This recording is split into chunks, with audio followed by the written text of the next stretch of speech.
नमस्कार, प्रणाम। कैसे हैं? उम्मीद अच्छे होंगे और अच्छा रहना भी चाहिए, क्योंकि आजकल हम बहुत सारी अच्छी अच्छी कहानियाँ, बहुत सारी अच्छी अच्छी आध्यात्मिक धार्मिक कहानियाँ आपको निरंतर सुना रहे हैं। रोज़ नई नई कहानियाँ आपको अपने चैनल के माध्यम से दे रहे हैं और प्रयास कर रहे हैं कि इन कहानियों के माध्यम से हमारे अंदर कुछ बदलाव आए, हम कुछ सीखें, कुछ समझें, जीवन की महत्वता को समझें और अच्छे कर्म करें। ऐसी हमारी हमेशा से कोशिश रहती है अपनी वीडियो में समझाने की।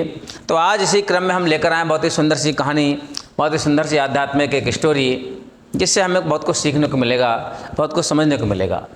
और अगर हम रोज़ ऐसी कहानियों को अपने जीवन में उतारते रहे, उनके जो महात्म्य है, उनका जो रहस्य है, उनका जो उनमें ज्ञान छिपा हुआ है, उनका जो उद्देश्य है, मैसेज है, अगर लगातार अपने हम अगर जीवन में उतारते रहे तो अवश्य हमारा जीवन जरूर बदल जाएगा, परिवर्तित हो जाएगा और हमें एक अच्छा मार्ग मिल जाएगा, जीवन जीने का अच्छा रास्ता मिल जाएगा। ऐसी कहानियों से हमें शिक्षा मिलती रहती है। इसलिए लोग अच्छी अच्छी किताबों का अध्ययन करते हैं, कथाएं सुनने जाते हैं, मंदिर में जाते हैं, कभी किसी का व्रत, कभी कुछ, ये सब करते रहते हैं आत्म शांति के लिए। लेकिन वास्तव में आत्म शांति तब होगी जब अपने आप को जान पाओगे, अपने आप को समझ पाओगे, अध्यात्म को समझ पाओगे, तब आपको आत्म शांति मिलेगी। वरना ज़िंदगी में भटकना ही भटकना है, क्योंकि ये जो माया जाल फैला हुआ है ना परमात्मा का, उससे कोई बच नहीं सकता, कोई नहीं बच सकता।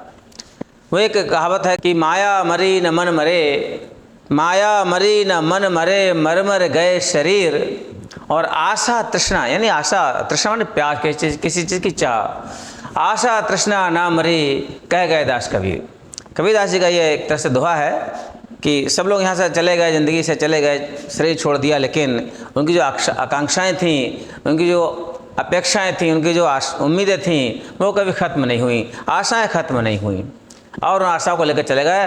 फिर दोबारा धरती पर आए उन आशाओं को पूरा करने के लिए, फिर बढ़ती चली गई। ये क्रम लगातार चलता रहता है। तो हमें अपने अध्यात्म के, अपने धर्म के माध्यम से उस जो क्रम है आवागमन का, उसको छोड़ देना है, उस क्रम से छुटकारा पाना है। इसलिए हमें अपने अध्यात्म का ज्ञान होना चाहिए, अच्छी अच्छी कहानियों से हमें सीख लेना चाहिए कि किस तरह से अपने हम इस बंधन से मुक्ति प्राप्त करेंगे। तो आइए लेकर चलते हैं आज बहुत सुंदर सी कहानी। आप ये चित्र देख रहे हैं, ये बहुत ही महान, बहुत ही एक तरह से महादानी कह सकते हैं, महर्षि दधीचि का ये एक चित्र है। अब वास्तविक है या काल्पनिक है ये नहीं कह सकते, जैसा कि हमने शो कर रहा है। ये फिलहाल महर्षि दधीचि का चित्र हमने अभी सर्च किया है। तो महर्षि दधीचि का नाम सबने सुना होगा। दधीचि की बात अभी बाद में करेंगे, लेकिन कहानी में यही सब शामिल हैं। तो कहानी कहाँ से स्टार्ट होती है? अब हम कहानी बताते हैं कि एक बार जो देवराज इंद्र, यानी कि देवताओं के राजा, उनको देवराज इंद्र कहते हैं, देवराज इंद्र को अहंकारवश या भूलवश कह सकते हैं, अपने आप को सर्वशक्तिमान मान बैठे, अपने आप को भगवान मान बैठे। वो समझने लगे कि मैं ही देवता में सबसे श्रेष्ठ हूँ, मैं ही भगवान हूँ, यानी कि मैं ही परमात्मा हूँ। ऐसा उनको एक तरह से अहम हो गया। और उसी क्रम में जब देवगुरु बृहस्पति, देवताओं के गुरु बृहस्पति हैं, देवगुरु बृहस्पति आए तो उन्होंने उनको उठकर ना प्रणाम किया, ना बैठने को आसन दिया। इस बात से जो देवगुरु थे बृहस्पति जी, वो रुष्ट हो गए, नाराज़ हो गए और चुपचाप वहाँ से उठकर चले गए। और जब वहाँ से उठकर चले गए तब नारद जी ने उनको समझाया इंद्र के लिए कि आपकी ये भूल है, आपकी गलती है, आपने गुरु जी का सत्कार नहीं किया, आदर नहीं किया, आपको करना चाहिए। और गुरु जी नाराज़ हो गए, हमको कौन मार्ग दिखाएगा, कौन हमारे अनुष्ठान करवाएगा, कौन धार्मिक कार्य करेगा। अब गुरु जी जब नाराज़ हो गए तो सारे धार्मिक अनुष्ठान रुक गए। कौन कराए धार्मिक अनुष्ठान? बहुत दिक्कत आ गई, देवताओं की शक्ति क्षीण होने लगी। जब ऐसा देखा इंद्र ने तो उन्होंने त्वष्टा के पुत्र विश्वरूप, त्वष्टा ये बहुत बड़े बड़े ऋषि हुए थे, त्वष्टा के पुत्र विश्वरूप को अपना गुरु बना लिया, देवताओं को गुरु बना दिया और उन्होंने उनसे सारे धार्मिक कार्य कराना प्रारंभ कर दिया। धार्मिक अनुष्ठान है, यज्ञ है और बहुत सारे अनुष्ठान हैं, वो सब शुरू हो गए, होने लगे। अब चूँकि जो विश्वरूप थे उनकी माँ दैत्य वंश की थी, दैत्य माने राक्षस, यानी दैत्य वंश की थी, तो कहीं ना कहीं उनका जो मन था, उनका जो पक्ष था, देवताओं के पास भी रहता था, देवताओं की तरफ भी रहता था। जब देवताओं की तरफ रहता था, उनका जो वो अनुष्ठान करवाते थे उतना बढ़िया नहीं हो पाता था जितना कि होना चाहिए देवताओं के पक्ष में ही, क्योंकि वो दैत्य वंश की उनकी माँ थी। तो जब ऐसा देवराज इंद्र को पता लगा तो वो उनसे क्रोधित हो गए, नाराज हो गए, और देवराज इंद्र ने नाराज होकर क्रोध में आकर उन विश्वरूप को जिनको उन्होंने अपना गुरु बनाया था, उन विश्वरूप को मार दिया, सर काट दिया, उनका सर कलम कर दिया। जब सर कलम कर दिया तब तो उनकी समाज में उपेक्षाएँ होने लगी, हंसी उड़ने लगी, लोग लांछन लगाने लगे, भला बुरा कहने लगे। अब तो देवराज इंद्र की शक्तियाँ थीं देवताओं की और कमज़ोर पड़ने लगीं और क्षीण होने लगीं। जब और क्षीण होने लगी तो इसी बात से नाराज होकर जो विष्णु के पिता थे त्वष्टा, उन्होंने अपने यज्ञ के माध्यम से यज्ञ करके यज्ञ अग्नि से एक बहुत ही महापराक्रमी, बहुत ही शक्तिशाली, बहुत भयंकर एक राक्षस उत्पन्न किया, जिसका नाम था वृत्तासुर। आप सभी जानते होंगे, कहानी सबने सुनी होगी, पढ़ी होगी। वृत्तासुर नाम का उन्होंने राक्षस उत्पन्न किया यज्ञ की अग्नि से। और वृत्तासुर जो राक्षस था, त्वष्टा ने उस राक्षस को, उस दैत्य को देवराज इंद्र के पीछे लगा दिया। बोले जा इनका विनाश कर दे, इनको हरा दे, इनके गद्दे छीन ले। बहुत सारे, क्योंकि वो क्रोध थे अपने पुत्र की मृत्यु से। अब हुआ क्या कि जो वृत्तासुर था उनके पीछे पड़ गया देवराज इंद्र के। अब तो उनकी शक्तियाँ तो कि गुरुजी तो नाराज थे पहले से ही, गुरुजी नाराज थे, तो उन्होंने जो वृत्तासुर था वो उन्होंने पराक्रम करना शुरू कर दिया, स्वर्ग पे हमला बोल दिया, कब्जा कर लिया। और उधर जब कब्जा कर लिया तो देवताओं तो अब असहाय हो गए बेचारे, कहाँ जाएं। जब असहाय हो गए कहाँ जाएं तो उन्होंने कहा देवराज इंद्र से, नारद जी ने, कि भाई अब तो कोई चारा नहीं है बच पाने का, अब क्या करा जाए। तो बृहस्पति गुरु जो थे उन्हीं को मनाने का प्रयास किया जाए, उन्हीं को मनाया जाए, कहीं जाए ढूंढा जाए, क्या करें। उन्होंने बताया कि भाई इसका वृत्तासुर का जो वध है, जो उसका अंत है, वो केवल और केवल अस्थि वज्र से ही हो सकता है। यानी कि महर्षि दधीच की अस्थियों को वज्र बनाकर, हथियार बनाकर उन्हीं से मारा जा सकता है, वरना इसमें किसी अस्त्र का कोई प्रभाव होने वाला नहीं है, ये मारा नहीं जा सकता। ऐसा बताया गुरुजी ने। अब ऐसा बताया तो अब क्या करें। दधीची बहुत महान ऋषि थे, ब्रह्मा जी के पुत्र अथर्वा के पुत्र दधीची। तो दधीची अथर्वा के पुत्र थे, ब्रह्मा जी के पुत्र थे। तो अब इंद्र से कहा गया कि भी जाइए उनको मनाइए, और कैसे भी किसी भी तरह से, और तब उनका वज्र बनेगा अस्थियों का, तब जाकर इसका वध हो पाएगा। लेकिन उससे पहले, काफ़ी समय पहले एक बार जो दधीची जो थे शिष्यों को उपदेश दे रहे थे, कोई विद्या सिखा रहे थे, यानी कि जीवन जीने की विद्या, यानी कि व्यक्ति को जिंदा करने की विद्या, ये सब सिखा रहे थे, शिक्षा दे रहे थे मुनि कुमारों को, अश्विनी कुमार को। तो उसी समय देवराज इंद्र ने दधीची का सिर कलम कर दिया था। जब सिर कलम कर दिया दधीची का, तो क्योंकि अश्विनी कुमारों को उन्होंने विद्या सिखाई थी, व्यक्ति को कैसे जिंदा किया जाएगा, शल्य चिकित्सा कैसे की जाएगी, तब उन्होंने अश्विनी कुमारों ने दधीची के सिर पर एक अश्व का घोड़ा, यानी अश्व का जो सिर था वो काटकर जोड़ दिया और दधीची को जिंदा कर दिया। इसलिए तभी से उनका नाम अश्वश्रावी पड़ गया। दधीची को अश्वश्रावी कहते हैं, यानी कि अश्व का सिर था उनके धड़ पर, तो अश्वश्रावी कहते हैं दधीची के लिए। अब बारी आई इंद्र की कि भाई अब क्या करें। अब वो लज्जित भी थे क्योंकि उन्होंने पहले दधीची को मारने का प्रयास किया था, अब फिर उनके पास जाना पड़ रहा है, मजबूरी है, नहीं जाएंगे तो सब विनाश हो जाएगा। सभी देवता गए, इंद्र भी गए, पहले ब्रह्मा जी के पास गए तो उन्होंने सलाह दी, भाई दधीची जी के पास जाओ, ऐसा ऐसा करो, उनसे क्षमा मांगो, उनकी अस्थियाँ मांगो, वज्र बनाओ, तब जाकर इसका वध हो पाएगा, तब आप बच पाओगे, हम कुछ नहीं कर सकते इसके अलावा। तो सभी देवता बेचारे इंद्र सहित दधीची के पास गए, उनसे उन्होंने विनय की, प्रार्थना की, क्षमा मांगी, माफ़ी मांगी। अब जो ऋषि मुनि होते हैं बड़े दयालु होते हैं, क्योंकि उनके अंदर इतना तप होता है कि वो उनके अंदर दया आ ही जाती है।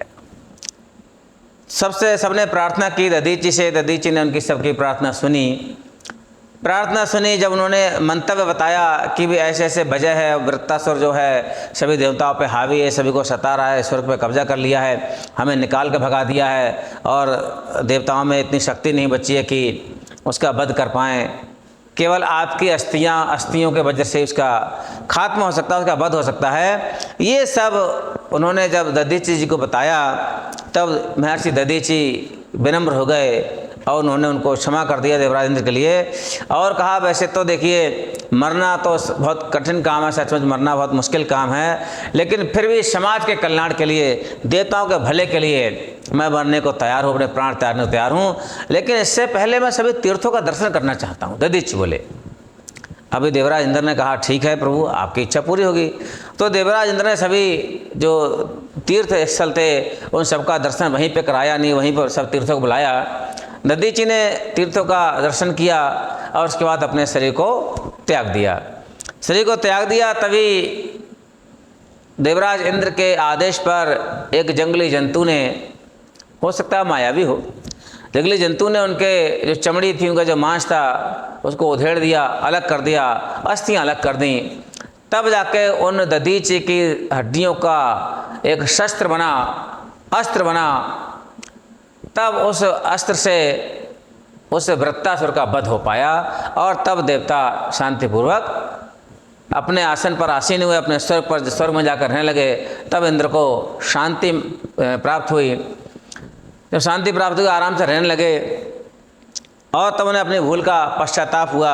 उन्होंने भगवान से भी क्षमा मांगी, हे प्रभु मुझे क्षमा कर दीजिए, मैं भूलवश अपने अहंकारवश अपने आप को परमपिता समझ बैठा था, अपने आप को परमात्मा मान बैठा था, इसी वजह से ये सब देखना पड़ा, ये सब दिन देखने पड़े। मैं बहुत क्षमा प्रार्थी हूँ, मुझे बहुत आत्मग्लानि हो रही है, मुझे बड़ा कह सकते हैं बहुत बुरा महसूस हो रहा है। ऐसा इंद्र ने भगवान से अनुनय विनय की, बड़ी प्रार्थना की, बहुत क्षमा मांगी और तब जाके ऋषि के अस्थियों के वज्र से देववृत्तासुर का वध हुआ। तब जाकर सभी देवताओं में शांति प्राप्त हुई और तब वो चैन से रहना शुरू हुए। तो प्यारे दर्शकों, प्यारे मित्रों, इस तरह से उस वृत्तासुर जो असुर था बहुत महापराक्रमी, उसका वध महर्षि दधीचि की हड्डियों से हुआ। तो आप देख रहे हैं कि हमारे इतिहास में हमारे जो पूर्वज थे कितने कितने महादानी हुए, जिन्होंने अस्थियाँ बताई दान कर दी। अस्थियाँ, हड्डियाँ, आपसे कहो कि जरा सा एक उंगली काट दो जरा सी भी, तो आपको समझ लो 1000 बार सोचेंगे आप और फिर भी काटेंगे नहीं। और ऐसे महर्षि हमारे देश में हुए। हमारे इस महाधर्मी जो भूमि है भारत भूमि, उस पर ये महर्षि दधीचि जैसे महर्षि हुए, जिन्होंने अपनी हड्डियाँ दान कर दी समाज के कल्याण के लिए, देश के कल्याण के लिए, देवताओं के कल्याण के लिए। और ऐसे एक और बहुत महादानी हुए हैं, आपने सुना होगा दानवीर कर्ण, उन्होंने अपने कवच कुंडल ये सब दान कर दिए। बहुत सारे दानी हुए हैं, बहुत सारे तपस्वी हुए हैं, बहुत सारे महाज्ञानी हुए हमारे देश में। हम लोग इतने भाग्यशाली हैं, इतने नसीब वाले हैं कि हम लोगों का जो जन्म है इस भारत भूमि पर हुआ है, इस देव भूमि पर हुआ है। वरना बहुत सारे देश हैं, अफ्रीका है, अमेरिका है, इंडोनेशिया है, जापान है, जर्मनी है, इंग्लैंड है, थाईलैंड है, बहुत सारे देश हैं। लेकिन जितने भी अवतार हुए हैं भगवान के, आपने देखा होगा, जितने भी बड़े बड़े ऋषि मुनि महापुरुष आए हैं वो सब भारत भूमि पर आए हैं, क्योंकि देवभूमि है। यहाँ इस धरती पर, भारत की धरती पर ऐसा कोई शायद ही मुझे लगता है देवता होगा, ऐसी कोई शक्ति होगी जो यहाँ पर आना चाहती हो, क्योंकि यहाँ की जो रमणीकता है, यहाँ की सुंदरता है, यहाँ के लोगों की जो भावगम्यता है, यहाँ के लोगों का जो आदर्श है, यहाँ के लोगों की जो भक्ति है, वो उनको कहीं ना कहीं यहाँ पर आकर्षित करती है, यहाँ पर खींचती है। इसीलिए सभी देवता यहाँ पर आना चाहते हैं धरती पर, भारत भूमि पर। तो हम लोग भी बड़े भाग्यशाली हैं, हम लोग उन देवताओं से कम नहीं आंकना चाहिए हम लोगों को कि हमें धरती पर जन्म मिला, भारत भूमि पर जन्म मिला। ईश्वर चाहता तो आपको चाइना भेज सकता था, वो चाहता तो आपको ऑस्ट्रेलिया भेज सकता था, वो चाहता साउथ अफ्रीका भेज सकता था, आपको कहीं भेज सकता था। लेकिन वहाँ पर इतना सुंदर, इतना अच्छा, इतने अच्छे भाव के लोग शायद वहाँ आपको देखने को नहीं मिलते। अगर चाइना पहुँच जाते बाई चांस, तब तो कुछ पूछे ही मत।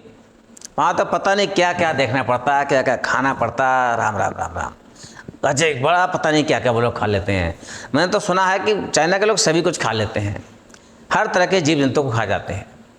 कितनी बड़ी, किसी कह सकते हैं घिनौनी, और बड़ा मैं कह नहीं पा रहा हूँ, मैं क्या कहूँ आपके लिए, कैसी घिनौनी विडम्बना है ये बताओ। कीड़े मकोड़ों को नहीं छोड़ रहे हैं, बड़ा जीव है अलग बात है, कीड़े मकोड़ों को नहीं छोड़ रहे हैं लोग, बताइए। अब उनको भी कभी कीड़ा मकोड़ा बनना पड़ेगा तो वो उनको खाएंगे, कि बदला तो आजकल है ही है, ये बस तो देना ही पड़ता है भाई। मैं जैसे करूँगा मुझे वैसे तो मिलेगा ना, मैं जैसे बोलूँगा वैसे तो काटूंगा, है कि नहीं? ये बात तो सभी जानते हैं, लेकिन फिर भी मानते नहीं। जानते हैं लेकिन मानते नहीं। हमें जानने के साथ साथ मानना भी चाहिए, तब हमारा कल्याण होगा, तब हमें शांति मिलेगी। तो प्यारे दर्शकों, प्यारे दोस्तों, तो हमें इन कहानियों से बहुत सारी शिक्षाएं मिलती हैं। अब इस कहानी से देखिए शिक्षा मिली कि हमें घमंड नहीं करना चाहिए। जिस तरह से देवराज इंद्र ने घमंड किया तो उनका सिंहासन छिन गया। और कभी किसी के साथ बुरा नहीं करना चाहिए, क्या पता कब किससे काम पड़ जाए। अब देवराज इंद्र ने महर्षि दधीचि का सिर काटा था, उनको उन्हीं से काम पड़ गया और उन्हीं ने उनकी मदद की। आपने मदद की देवराज इंद्र की अस्थियाँ देकर, अब ये भी उन्हीं की तरह हो जाता है, कहता है लगट वही तो तूने मेरे मारने की कोशिश की, नहीं कुछ नहीं मिलेगा, नहीं दूंगा, जा कर ले, कुछ कर ले। वो तो आजकल के लोग तो ऐसे करते हैं। लेकिन नहीं, हमारे महापुरुषों से हमें सीखना चाहिए, जो तो एक कांटा बोए ताही बोई तो फूल, और तेरा फूल का फूल है वाको है त्रिशूल। यह क्या, अगर तुम फूल बोगे तो तुम्हें फूल ही मिलेंगे, कांटे बोगे तो दूसरे को कांटे मिलेंगे, ऐसे समझिए आप।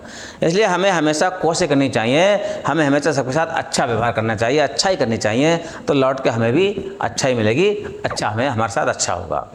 तो ये हमें इन कहानियों से सीखने को मिलता है संदेश। हम यही देना चाहते हैं कि हमें अपने जीवन को हमेशा सुधार के रहना चाहिए, सुधार के चलना चाहिए, जिससे कि हमारे मुख से, हमारी वाणी से, हमारे कर्म से, हमारे अंगों से किसी का कोई बुरा ना हो, अहित ना हो, जिससे उसका दिल दुखे। क्योंकि दिल दुखता है तो व्यक्ति के अंदर से बद्दुआ निकलती है, और बद्दुआ जब दिल से निकलती है तो वो लगती है, ऐसी दुआ लगती है।